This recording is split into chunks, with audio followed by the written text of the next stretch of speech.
Hello dear friends, critical theory versus positivism എന്നുള്ള ഒരു PYQ ഉണ്ട്. അപ്പം അതിനെക്കുറിച്ചാണ് നമ്മളിന്ന് ഡിസ്കസ് ചെയ്യുന്നത്. ക്രിട്ടിക്കൽ തിയറി എന്ന് പറയുകയാണെങ്കിൽ അതുവരെ ഉണ്ടായിട്ടുള്ള സോഷ്യോളജിക്കൽ തിയറീസിനൊക്കെ ക്രിട്ടിക്കായിട്ട് അല്ലെങ്കിൽ വിമർശനാത്മകമായിട്ട് സമീപിച്ചിട്ടുള്ളൊരു ഫിലോസഫിയാണ് അല്ലെങ്കിൽ സ്കൂൾ ഓഫ് തോട്ടാണ് ക്രിട്ടിക്കൽ തിയറി എന്ന് പറയുന്നത്.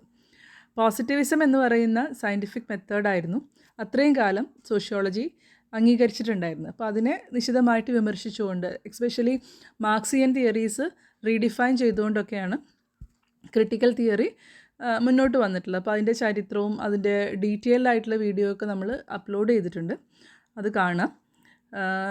ഈ ഒരു ക്വസ്റ്റ്യൻ എങ്ങനെയാണ് എഴുതേണ്ടതെന്ന് നമുക്ക് നോക്കാം. 2 കോളംസ് ആയിട്ട് ക്രിട്ടിക്കൽ തിയറി അല്ലെങ്കിൽ ഇൻ്റർപ്രിറ്റേറ്റീവിസവും അതുപോലെ തന്നെ പോസിറ്റിവിസം ഒരു സൈഡിലുമായിട്ടാണ് നമ്മൾ എഴുതേണ്ടത്. 4 പ്രധാനപ്പെട്ട പോയിൻറ്റ്സ് വെച്ചിട്ടാണ് ഇതിനെ നമ്മൾ കമ്പയർ ചെയ്യുന്നത്. ഫസ്റ്റ് വൺ എന്ന് പറയുന്നത് സൊസൈറ്റിയും ഇൻഡിവിജ്വലും തമ്മിലുള്ള റിലേഷൻഷിപ്പ് എങ്ങനെയാണെന്നാണ് ഈ 2 ചിന്താധാരകളും പറയുന്നത് എന്ന് നമുക്ക് നോക്കാം. പോസിറ്റിവിസത്തിൻ്റെ അഭിപ്രായത്തിൽ സൊസൈറ്റിയാണ് ഇൻഡിവിജ്വലിനെ ഷേപ്പ് ചെയ്യുന്നത്. അപ്പം നമ്മൾ ദുർഖൈമിൻ്റെ സോഷ്യൽ ഫാക്റ്റൊക്കെ പഠിച്ച സമയത്ത് നമുക്കറിയാം സൊസൈറ്റിക്ക് വലിയൊരു പങ്കുണ്ട് ഒരു വ്യക്തി എങ്ങനെ ബിഹേവ് ചെയ്യണം എന്നുള്ളത്. അതുകൊണ്ടാണല്ലോ സൂയിസൈഡ് എന്ന് പറയുന്നതൊക്കെ സോഷ്യൽ ഫാക്റ്റാണെന്ന് ദുർഖൈം അഭിപ്രായപ്പെടാൻ കാരണം.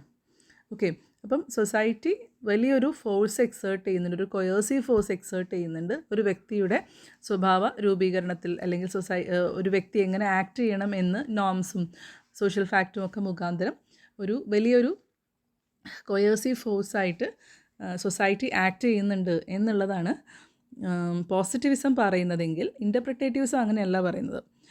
ഒരിക്കലും പാവകളെ പോലെ ബിഹേവ് ചെയ്യുന്ന, എല്ലാവരും ഒരുപോലെ ഇരിക്കുന്ന ആളുകളല്ല, അല്ലെങ്കിൽ വ്യക്തികളെന്ന് പറയുമ്പോൾ എപ്പോഴും ഡിഫറെൻ്റാണ്, യുണീക്കാണ്, വളരെ കോംപ്ലെക്സ് ആണ്.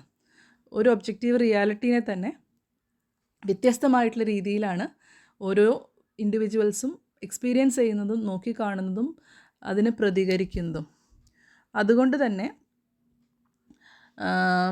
Individuals are intricate and complex and different people experience and understand the same objective reality in different ways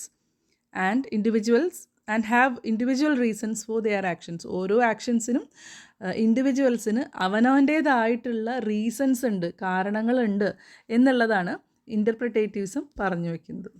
okay, അടുത്തത് സോഷ്യൽ റിസർച്ചിൻ്റെ ഫോക്കസ് ഏരിയനെ പറ്റിയിട്ടാണ്, അല്ലെങ്കിൽ എന്തിലാണ് സോഷ്യൽ റിസർച്ച് ഫോക്കസ് ചെയ്യണം എന്ന് പോസിറ്റിവിസം പറയുന്നത് എന്താണെന്ന് വെച്ചിട്ടുണ്ടെങ്കിൽ, സോഷ്യൽ റിസർച്ച് എന്ന് പറഞ്ഞിട്ടുണ്ടെങ്കിൽ റിസർച്ച് എപ്പോഴും ലോസ് അൺകവർ ചെയ്യാനുള്ളത്, ഹ്യൂമൻ ബിഹേവിയറിനെ ഭരിക്കുന്ന നിരവധിയായിട്ടുള്ള നിയമങ്ങൾ ഉണ്ട്, ആ നിയമങ്ങളെ കണ്ടുപിടിക്കുക എന്നുള്ളതാണ് സോഷ്യൽ റിസർച്ചിൻ്റെ ധർമ്മം. അതായത് നാച്ചുറൽ സയൻസ് എങ്ങനെയാണോ, ചലന നിയമങ്ങളൊക്കെ ഉണ്ടല്ലോ നമ്മുടെ ന്യൂട്ടൻ്റെ ലോ ഓഫ് മോഷൻസ്, അതുപോലെ തന്നെ സിമിലർ ആയിട്ടുള്ള ലോസാണ് സോഷ്യോളജിയും അപ്ലൈ ചെയ്യേണ്ടത്, കണ്ടുപിടിക്കേണ്ടത് എന്നുള്ള രീതിയിലാണ് പോസിറ്റിവിസം പറയുന്നത്. കൂടാതെ എങ്ങനെയാണോ നാച്ചുറൽ സയൻറ്റിസ്റ്റുകൾ ഗവേഷണങ്ങൾ നടത്തുന്നത് അപ്രകാരം തന്നെയാണ് സോഷ്യോളജിസ്റ്റുകളും ഗവേഷണങ്ങൾ നടത്തേണ്ടത്. അതേ മെത്തഡോളജിയാണ് യൂസ് ചെയ്യേണ്ടത്. എക്സ്പെഷ്യലി ക്വാണ്ടിറ്റേറ്റീവ് ആയിട്ടുള്ളൊരു മെത്തഡോളജി ഉപയോഗിക്കുന്നതാണ് ശരിയായ രീതി എന്നൊക്കെയാണ് പോസിറ്റിവിസം അഭിപ്രായപ്പെടുന്നത് അല്ലെങ്കിൽ അവകാശപ്പെടുന്നത്. അതേസമയം ഇൻ്റർപ്രിറ്റേറ്റീവിസം പറയുന്നത് നേരെ തിരിച്ചാണ്. കാരണം സോഷ്യോളജിസ്റ്റ് ഒരിക്കലും നാച്ചുറൽ സയൻറ്റിസ്റ്റിനെ പോലെ ബിഹേവ് ചെയ്യാൻ പാടില്ല.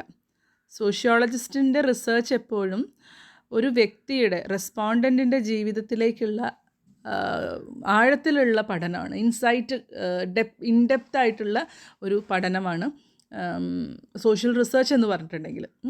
അതുകൊണ്ട് തന്നെ ഒരിക്കലും സയൻറ്റിഫിക് ആയിട്ടുള്ള മെത്തഡോളജി ഉപയോഗിച്ച് അതിന് പഠിക്കാൻ പറ്റില്ല.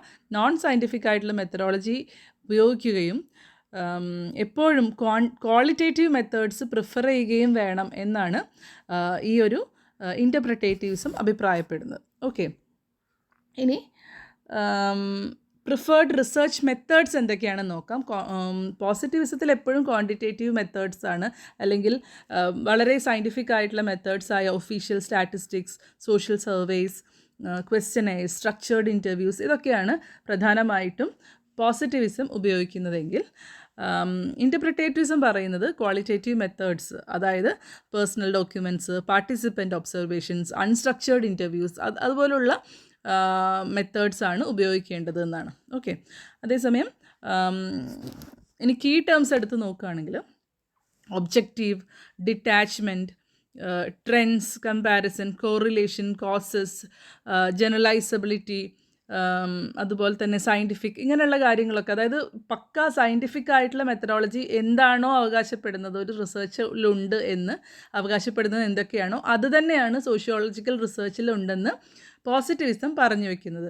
അതേസമയം സബ്ജക്റ്റീവാണ് interaction or involvement or rapport, feelings, verstehen, അത് നമ്മൾ വെബറിൻ്റെ empathy, thick description, individual motives, humanistic, ഇത്തരത്തിലുള്ള കീ ടേംസാണ് ആര് യൂസ് ചെയ്യുന്നത്, നമ്മുടെ ഇൻ്റർപ്രിറ്റേറ്റീവ്സ് അല്ലെങ്കിൽ ക്രിട്ടിക്കൽ തിയറിസ്റ്റുകൾ ഉപയോഗിക്കുന്നത്.